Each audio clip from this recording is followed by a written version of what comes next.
دوسری جنگ عظیم کے سلسلے میں ہم ڈیلی پاکستان ہسٹری کے ناظرین کو خوش آمدید کہتے ہیں۔ جنگ عظیم کے دوران جرمن طیارے براہ راست لندن اور دوسرے شہروں پر حملے کر رہے تھے۔ ان کے جواب میں برطانوی فضائیہ نے بھی جرمن شہروں پر براہ راست بمباری کا فیصلہ کیا۔ 30 مئی 1942 کو برطانیہ کے 900 بمبار طیاروں نے جرمنی کے شہر کولون پر بموں کی بارش کر دی۔ اس کے بعد برٹش فضائیہ نے دوسرے جرمن شہروں پر بھی یلغار کر دی۔ جرمنی کے پاس راڈار کا معقول انتظام نہیں تھا، اس لیے جرمن باشندوں کا مورال پست ہونے لگا۔ برطانیہ کے ساتھ ساتھ امریکی فضائیہ بھی جرمنی کے خلاف جنگ میں شریک ہو گئی۔ امریکہ کے پاس دور تک مار کرنے والے 20-17 بمبار طیارے تھے۔ ان کی پرواز اور نشانہ لگانے کا نظام برطانوی میریکین اور سیٹ فائٹر طیاروں سے کہیں بہتر تھا۔ امریکہ 20-17 طیاروں کو اڑنے والے قلعے کہا جاتا تھا۔ ان میں بہت سی توپیں اور بھاری تعداد میں بم اور گولہ بارود موجود ہوتا تھا۔ برطانوی فضائیہ جرمنی پر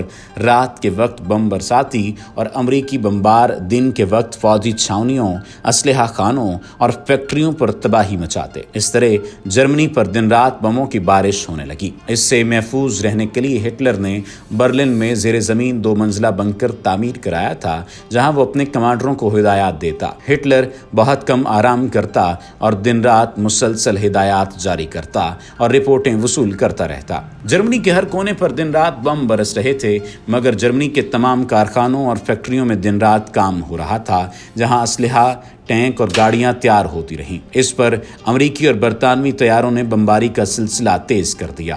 جنگ کے آخری 10 ماہ میں جرمنی پر جتنے بم برسائے گئے، ان کی تعداد جنگ عظیم میں مجموعی طور پر برسائے گئے بموں سے 3 گنا زیادہ تھی۔ جنگ کے اختتام پر پورا جرمنی کھنڈرات کا ڈھیر بن چکا تھا، جہاں کوئی عمارت، مکان یا فیکٹری سلامت نہیں تھی۔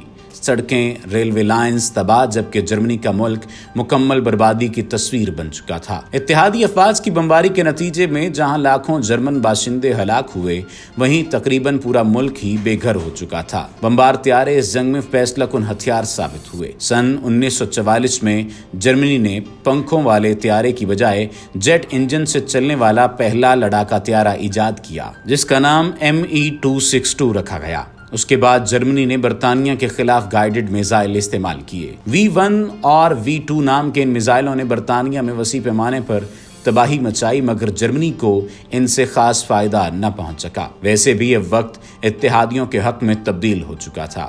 ایک طرف جرمنی کی یہ حالت تھی تو دوسری طرف اس کا فاسسٹ اتحادی اٹلی بھی آخری سانسیں لے رہا تھا۔ 1943 میں شمالی افریقہ میں محوری قوتوں کو شکست دینے کے بعد اتحادی فوجوں نے امریکی جنرل آئزن ہاور کی قیادت میں اٹلی کے سب سے بڑے جنگی اڈے سسلی کا رخ کیا۔ محوری فوجوں نے ان پر شدید گولہ باری کی۔ اس کے ساتھ طیاروں نے مسلسل حملے شروع کر دیے، مگر اس کے باوجود جنرل آئزن ہاور کی قیادت میں 10 جولائی 1943 کو اتحادی فوجیں سسلی کے جنوبی ساحل پر اتر گئیں۔ یہاں شدید جنگ کا سلسلہ 39 روز تک جاری رہا، جس میں محوری قوتوں کو شکست ہوئی اور اتحادی فاتح بن کر ابھرے۔ 17 اگست 1943 کو آخری جرمن سپاہی بھی سسلی سے نکل گیا۔ 8 ستمبر 1943 کو امریکی جنرل آئزن ہاور نے اٹلی کے ہتھیار ڈالنے کا اعلان کر دیا۔ اٹلی کے ہتھیار ڈالنے کے بعد ہٹلر نے اپنے اتحادی ملک پر قبضہ کرنے کے لیے اسی دن آپریشن ایکسس کا اعلان کر دیا۔ اس آپریشن کا اصل مقصد اتحادیوں کو اٹلی سے دور رکھنا اور اطالوی بحریہ کو اتحادیوں کے قبضے میں جانے سے بچانا تھا۔ جرمنی نے بمباری کر کے اطالوی بحریہ کے جہازوں کو غرقاب کر دیا۔ اٹلی کے فاشسٹ حکمران مسولینی کی اینٹی فاشسٹ دھڑوں نے جولائی میں اقتدار سے ہٹا کر اسے گرفتار کر لیا تھا۔ 25 اپریل 1945 کو مسولینی اپنی نوجوان داشتہ کلارا پٹاکی کے ساتھ سوئٹزرلینڈ فرار ہونا چاہتا تھا کہ راستے میں اسے اٹلی کے کمیونسٹ لیفٹیننٹ کرنل ولیرو نے پکڑ لیا۔ یہ وہ شخص تھا جس کا کام اٹلی کی مصیبتوں کی ذمہ داروں کو سزا دینا تھا۔ جھیل کومو کے کنارے ایک مکان سے مسولینی اور اس کی داشتہ کو گرفتار کیا گیا، پھر انہیں ایک گاڑی میں سوار کر کے لے جایا گیا۔ راستے میں ولیریو نے گاڑی رکوائی اور اس سے یہ کہتے ہوئے باہر نکل آیا کہ اس نے کوئی آواز سنی ہے۔ اس نے مسولینی اور اس کی داشتہ کو کہا کہ تم گاڑی سے باہر آ جاؤ اور سامنے کی دیوار کے کونے میں چھپ جاؤ۔ یہ سن کر داشتہ نے زور سے کہا تم یہ نہیں کر سکتے۔ کرنل ولیریو نے اپنے پستول کی گولیاں مسولینی اور اس کی داشتہ پر یہ کہتے ہوئے خالی کر دیں کہ میں اٹلی کے باشندوں کی خواہش پوری کر رہا ہوں۔